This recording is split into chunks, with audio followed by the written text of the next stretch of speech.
দুনিয়া সুন্দর, মানুষ সুন্দর, আসমান সুন্দর, জমিন সুন্দর, সুন্দরে সুন্দরে পাল্লা।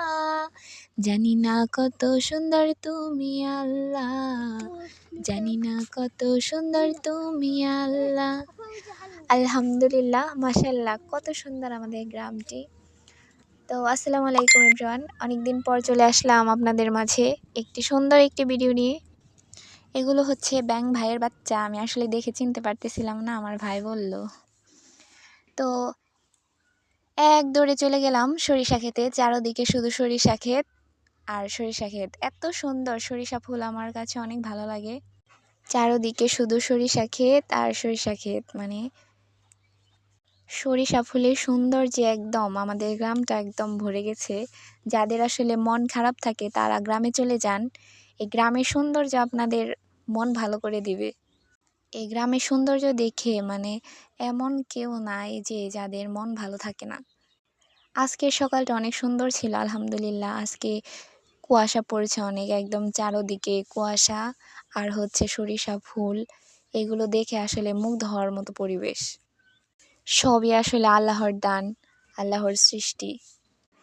কত সুন্দর শস্য হয়েছে খেতে। আসলে এই টানের যে জমিগুলা, এগুলা আসলে সরিষা বুনছে এখন। এগুলা উঠিয়ে তারপর হচ্ছে ধান রোপণ করবে, ধানের চাষ করবে আর কি। আর নিচু যে জমিগুলা, ওগুলাতে আসলে পানি রয়েছে। আর ওই দেখেন আমার ভাই পাখিদেরকে ঢিল মারতেছে। কত সুন্দর। আর এই নিচু জমিগুলাতে হচ্ছে পানি রয়েছে। এই বর্ষাকালে যে পানিগুলা জমে থাকে, এগুলো আসলে শুকাতে একটু দেরি হয়। এই জন্য এখানে এভাবেই পড়ে আছে এখন জমিগুলো। আর এই যে এই জমিতে হচ্ছে শস্যা একটু কম হয়েছে, এই জন্য। আর মাশাআল্লাহ প্রচুর শাক হয়েছে, আমার খুব পছন্দের শাক। মাঝে মাঝে তুলে খাই আর কি, রান্না করে খুবই ভালো লাগে খেতে। আর ওই দেখেন ক্ষেতের মাঝখানে বক বসে আছে, আর এখানে হাঁস সাঁতার কাটতেছে।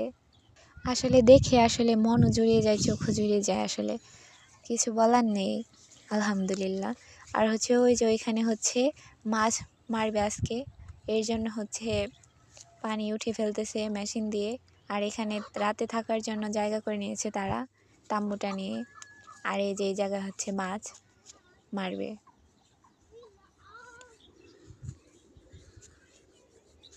যারা আসলে গ্রামে থাকেন না, তারা এই জিনিসগুলো মিস করেন। তো ভালো থাকবেন সবাই, আল্লাহ হাফেজ।